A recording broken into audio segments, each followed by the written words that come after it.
point mutations can actually have a number of different effects on gene function, depending on where and which base is actually changed.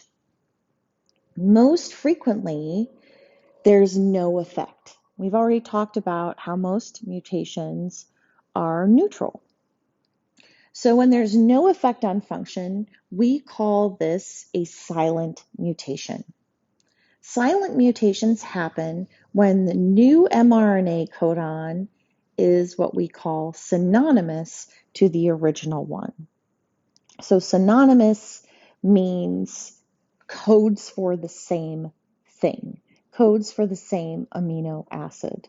Same idea as the term synonyms in a language. So two words that essentially mean the same thing. So remember that our DNA is made up of bases, right? We have 4 different bases. So these bases we can think about as the letters within our DNA language. To organize these letters in a meaningful way, we want to look at them as a series of 3 sequential bases. And 3 bases in a row are codons, right? So these codons are the way we organize the letters of the language. So these are the words within our sentence. And in terms of the DNA language, these codons or these words stand for or encode amino acids. So our amino acids, when they're all arranged, just like a sentence, they can be interpreted ultimately as a protein. So what's interesting is that some of our codons encode the very same amino acid. We've talked about that, like due to the redundancy of the genetic code, that's why we have these things called synonymous codons. Okay, so in order to look at these effects, we can examine our DNA sequence, look at how our point mutation causes a change, and then go along to interpret what this change actually means. So in this case, we've got our sequence, and we see a change. This is our DNA sequence.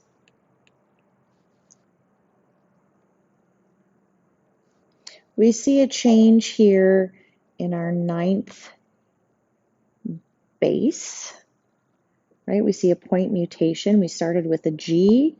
We now have a thymine.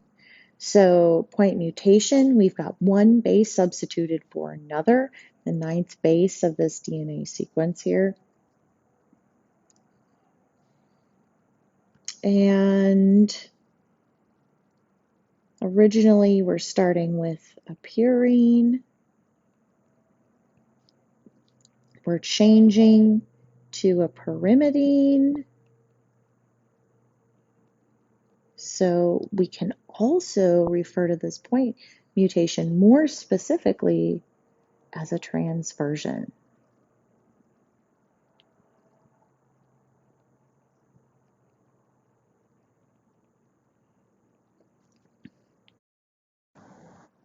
Let's walk through the series of steps that we would need to take in order to see if there is an effect of a mutation on function, and then the type of effect that we would see in the final protein. So here you can see I have my original DNA sequence and my point mutation in this image. You can see how I've given my DNA directionality. So we've got a 3' to 5' section of our template. So the first thing that I want to do is write out my mRNA transcript. So I need to follow complementary base pairing rules and pay attention to the directionality. So you can see here I've got the 5' end of my mRNA oriented opposite of my 3' end. And all I've done here is write out my mRNA transcript. So if I see a T on my DNA, I give my mRNA the letter A. If I see an A on my DNA, I use a uracil on my mRNA. I have a C, I use a G, so on and so forth. So what's ultimately affected this series, the first two codons that we have here, so we have an AUU and a GAC on our transcript, is going to be the same on our original sequence or the changed sequence because nothing's been changed. Now it's the third codon here that we're going to pay attention to. So following those base pairing rules, on my mRNA transcript, this third codon originally was G, U, and C, right? So this corresponds to my original base of DNA had a G. Okay, so GUC is my original mRNA codon. We have a mutation. Instead of a G, we have a T on that DNA template. Because of that, our new codon is now GUA. Okay, so we can see these codons comparatively next to one another. So our next step is going to be to look these codons up on the genetic code. Here I have a table showing our original base and the mutation. Now we know that translates into a change in our mRNA transcript. And the codon was originally GUC. We now have a GUA. So we're going to look those up on our genetic code. We can see here we have a GUC and GUA. They both encode the amino acid valine. Because these codons stand for the same amino acid, they code for the same amino acid, they are synonymous codons. That's why there's absolutely no effect in the protein, right? Even though we had a point mutation in our DNA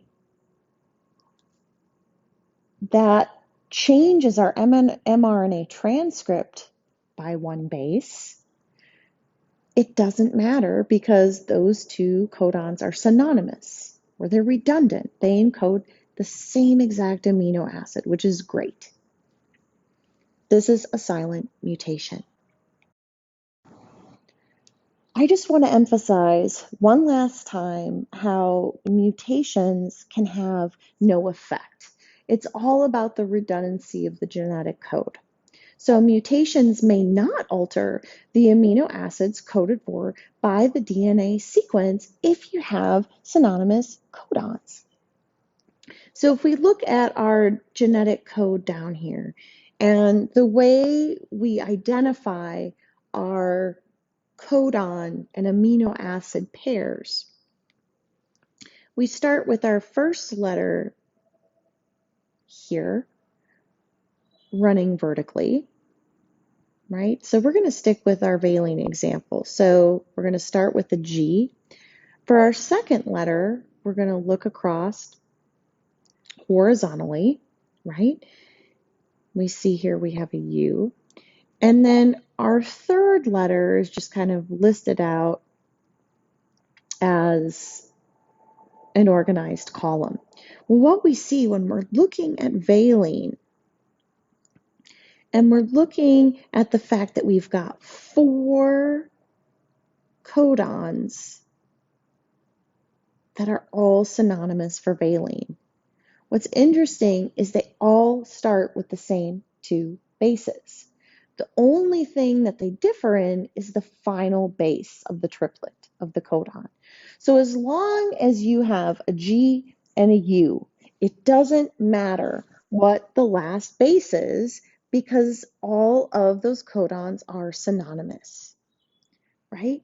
So the place that we're seeing differences in the majority of these synonymous codons on this list are in the very last base of the codon, right? So in several of these cases, valine's an example, leucine, serine, proline, threonine, alanine, all of these are examples of, as long as you have the first 2 bases remaining the same, it doesn't matter what you have in that final spot of the codon, you're not going to see an effect because the same amino acid is going to be coded for. So what's pretty cool about this is that if mutations occur in that 3rd position, the last position of the codon, in most cases, not all, but in most cases, that's way and when you're going to have a silent mutation. Point mutations, even though they're a change in just one base, can sometimes affect the function of the final protein. This happens when we have a codon that is non-synonymous to our original one. So this means that they don't stand for or code for the same things. They do not encode for the same amino acid. When we have a new amino acid enter our sequence, that alters the final protein because it can change the shape. So we talked about how proteins have different levels of structure. The first level is just the series of amino acids that make them up. But then these amino acids interact with one another chemically to kind of fold and bend and shift their shape. So we end up seeing this 3D conformation that actually makes up the protein. If an amino acid is replaced, those chemical attractions are altered. And so we can see a protein that isn't shaped the way that it actually should be. And proteins are all about the fact that their shape corresponds to how they work. And if their shape isn't how it should be, they can't function the way that they should. When we have a mutation that changes the original amino acid to something new, we call this a missense mutation. So instead of one amino acid, we now see a different amino acid. So we'll go back to our examples. Here's our DNA sequences. And in this case, I'm going to change this 5th base right here from a thymine to a cytosine. Because we're going from a thymine to a cytosine, this is an example of a transition. This is a point mutation, more specifically, a type of transition.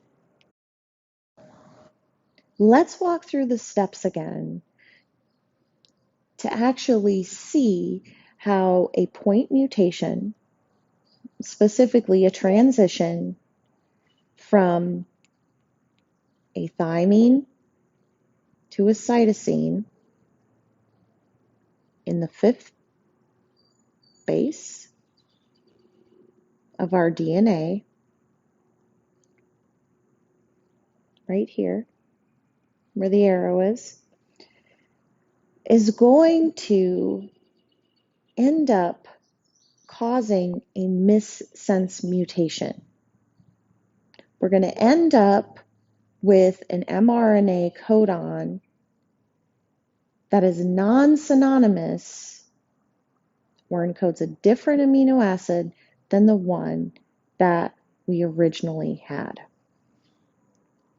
So here's our fifth base of our DNA. We have a T, and instead we have a C. So to figure out what happens, we would write out our mRNA transcript.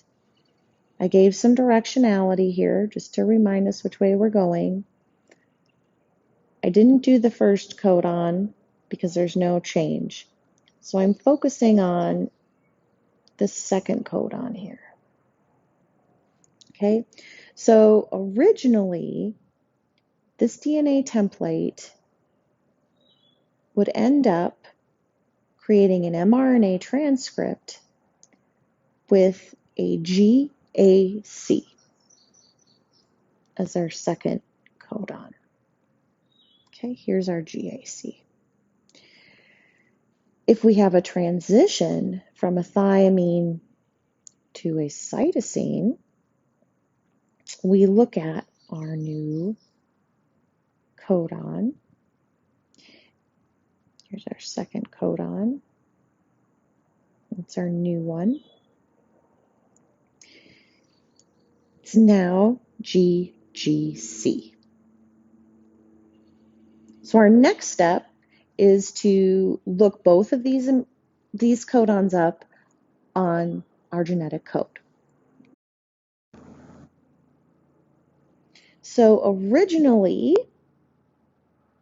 our GAC codon, here's our G, A, and C. It's right here on our table. So GAC encodes aspartic acid, or ASP. So we would record that here. Now let's take a look at our new codon. So we have G again, so that's the same. The second letter, however, is different. So now we want to be in the G column over here, and our C. This amino acid is different.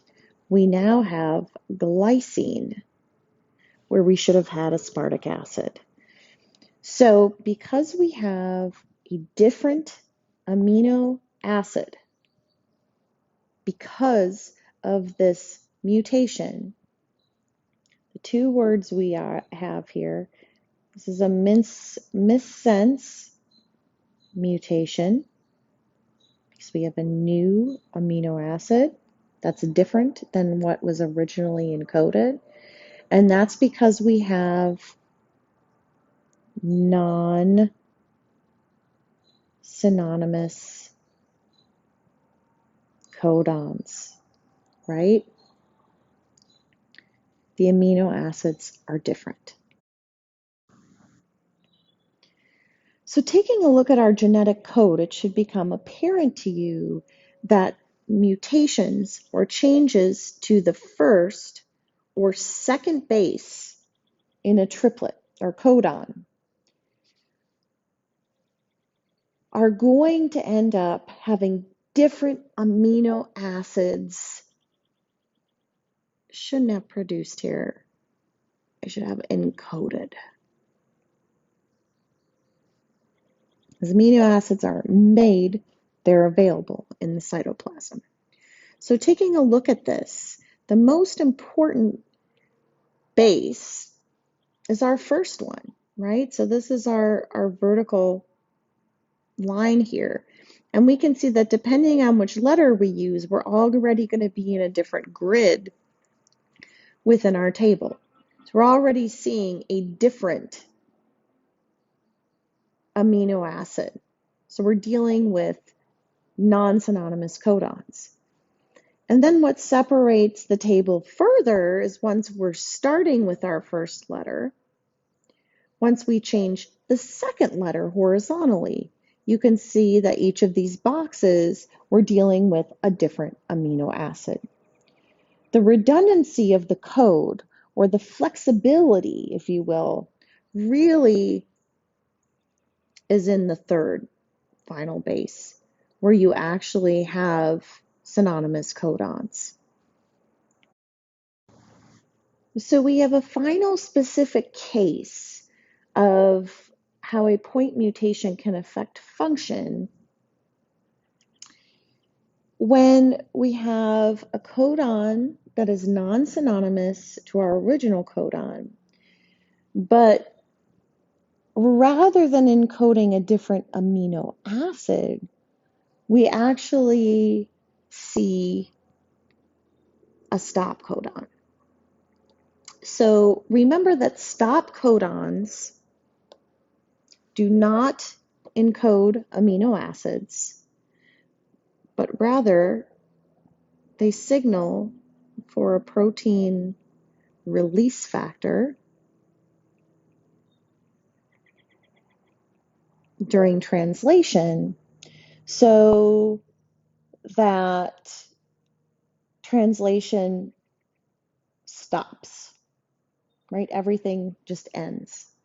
So when this happens, where we have an original codon being exchanged for one that is a stop codon, we call this a nonsense mutation. It doesn't make sense because translation stops. So essentially, we're missing a bunch of the amino acids that we should have. So what happens is that our final protein product ends up being shortened because we're missing many of the amino acids that we should have had. Let's take a look at how these examples we've covered so far match up with table 12.4 in your book. So we've covered examples of point mutations. So a substitution of just a single base. And we've had 3 different outcomes. Our first isn't on here, but let's say that we have a synonymous codon. So even though we're changing a single letter, the word is still the same. So our sentence or protein looks exactly the same. So that was our silent mutation, no effect. We then looked at missense mutations. So a missense mutation is where we had a change in a letter, and just a single change of a letter altered the entire word. So we have a change in a single amino acid, one word within our entire sentence. So obviously we read this sentence, we still get the picture, right? Almost everything is there, but we're missing one little piece. So what that means is even though the majority is there, it still can't function the way that it should. So the final example that we looked at was this special case where we have a substitution. Instead of our non-synonymous codon encoding for a different amino acid, it's a stop codon. So there are only 3 different stop codons. And I'll start with U. So we have U, A, U, A, G, and UGA. So instead of an amino acid, we see a stop codon, which tells a protein release factor to, hey, terminate translation and let the product go. And when that happens, everything stops. So we can see in our example here we are missing numerous words within our sentence. So it makes no sense at all, right? We just stop prematurely. So we're missing a bunch of amino acids. Translation stops prematurely. The final protein is just missing a bunch of building blocks. I find it equally interesting that you can have a single base change in a DNA sequence that has no effect, yet you can also have such changes that have massive effects to the final protein. Sickle cell anemia is a genetic disorder that is an example of a point mutation gone wrong. So this all stems from a single change in a DNA sequence within the beta globin gene. Hemoglobin is made up of two subunits. So it's a protein found on our red blood cells. It's made up of an alpha and a beta globin subunits. It transports iron and oxygen in association with our red blood cells throughout our body. So we can see that we've got our original DNA sequence. We have an adenine replacing a thymine. Because of that, we end up with non-synonymous codons. Our new codon encodes for a totally different amino acid than our original one. So we've got a missense mutation. We've got a valine amino acid instead of glutamine. What that does is actually change the function of the hemoglobin protein. It becomes sticky. So the hemoglobin molecules actually aggregate with one another rather than not aggregating, which is normal. When the hemoglobin all aggregate to one another on a red blood cell, ultimately that changes the red blood cell's shape. So normally our red blood cells are biconcave, very flexible to move through all the tiny pathways in our body. Sickle shaped cells that have this abnormal hemoglobin actually end up becoming pointy and brittle and sharp. And what happens is they become hung up in the smaller vessels and capillaries within the body, reducing both iron and oxygen transport to regions of the body. So this was the first inherited illness to be linked to an abnormality in DNA.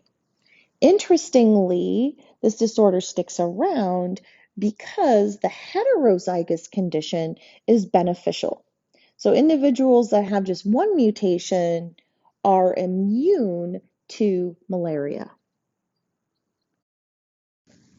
So far, we have covered one type of point mutation, and that's the substitution.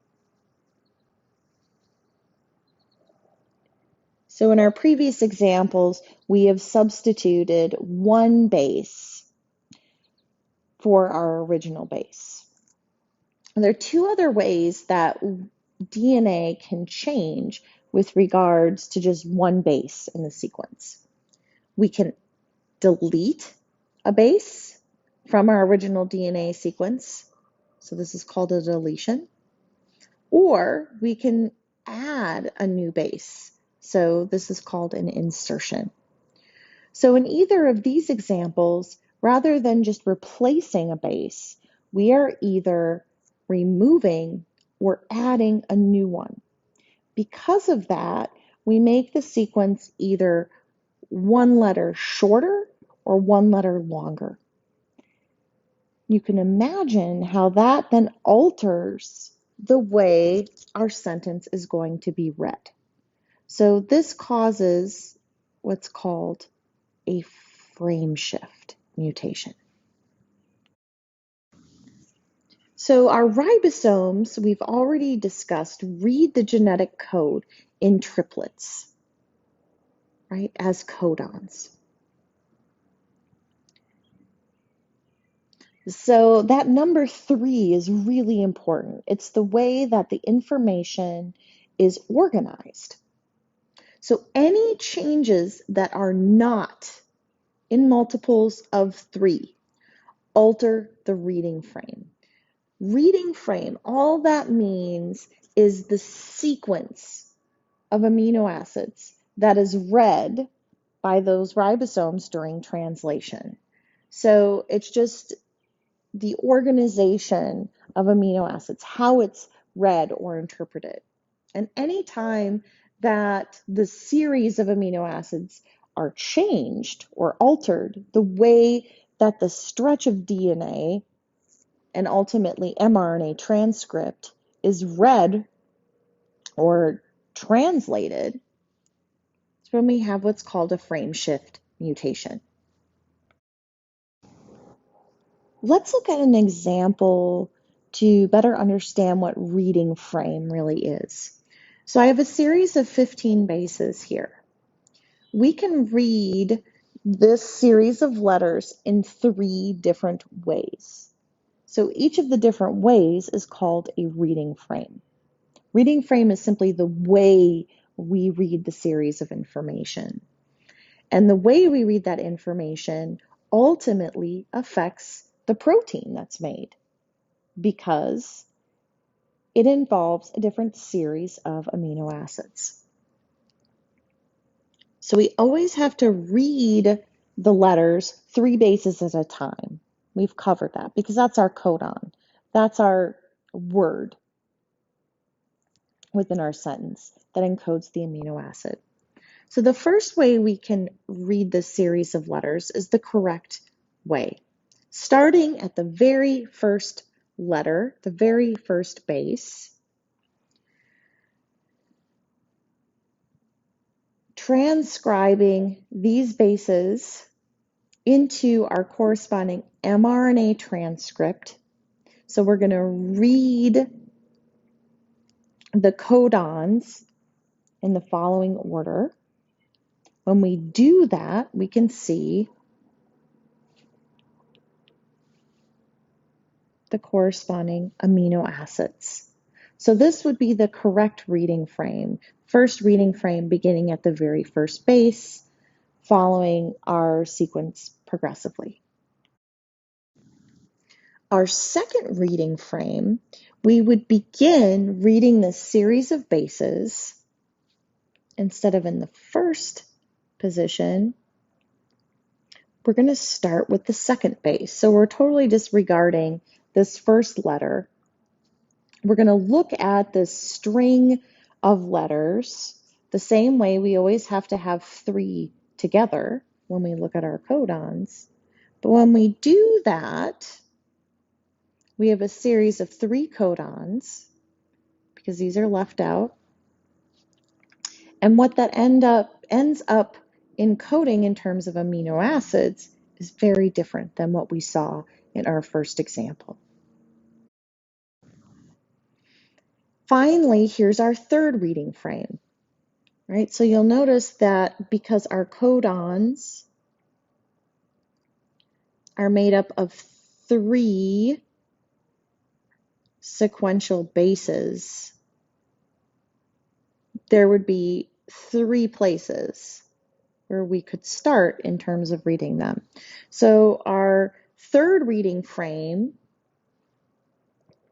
we're going to skip the first 2 letters and start at the third base. Same idea, we're reading 3 letters at a time. They correspond to the following mRNA codons, associated amino acids. So on this slide, I'm simply lining up these 3 reading frames side by side so that you can see how the amino acids completely changed. So depending on the sequence in which we read the series of letters, the series of bases, we end up with a different series of amino acids, which would ultimately affect the protein. So our first reading frame, which is correct, all of the amino acids that we should have, we see that if we change our reading frame, so we start in the second position, we would actually stop, and the rest of these amino acids wouldn't even be made. Our third reading frame, we have amino acids that look very different than the beginning and a premature stop. So in both cases, we should have originally 5 amino acids, and we have shortened protein products in both cases. So this is just showing you how frame shifts change the amino acids that we're coded for, and it can have pretty drastic effects.